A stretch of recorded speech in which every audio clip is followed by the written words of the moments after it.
Hello friends, இதை கமெண்ட்ல கேட்டு ஒரு 3 வீக்ஸ் ஆச்சு. அது என்னன்னா ஆரி ப்ளவுஸ் வந்து எப்படி பண்ணணும் அப்படின்றது வந்து வீடியோவாக போடுங்க அப்படின்ற மாதிரி கேட்டிருந்தாங்களா. ஸோ அதில் கேட்டுக்கிட்டதுக்காக பேசிக்லேருந்து சொல்லித்தரேன் எப்படி பண்ணணும் அப்படின்றத வந்து.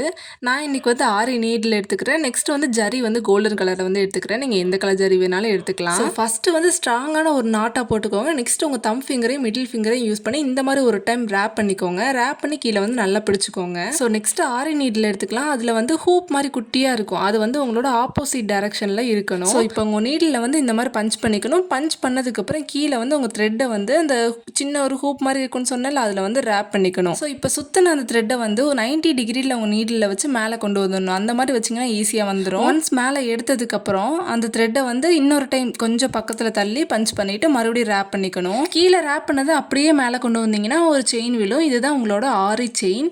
ஆக்சுவலாக இதுதான் ஒரு பேக் போன். எல்லா இதுக்குமே இதுதான் யூஸ் பண்ணி நம்ம வந்து ஸ்டிச் பண்ண ஸ்டார்ட் பண்ணுவோம். இப்போ டாப்ல என்ன பண்றோம் அப்படின்றத வந்து பார்த்தாச்சு. இனி பாட்டம்ல என்ன பண்றோம் அப்படின்றத வந்து பார்க்கலாம். இதுல வந்து நான் முன்னாடியே சொல்லியிருந்தேன், அது குட்டி ஹூப்ல வந்து இந்த மாதிரி ரேப் பண்ணிக்கணும். இது வந்து எப்படி ரேப் பண்ணணும்னா லெஃப்ட் டு ரைட் வந்து ரேப் பண்ணணும். ஸோ இப்படிதான் ஆரியோட செயின் வந்து ஸ்டிச் பண்ணணும். பார்ட் 2 வீடியோல இனி என்ன பண்ணணும்னு சொல்றேன். பாய்.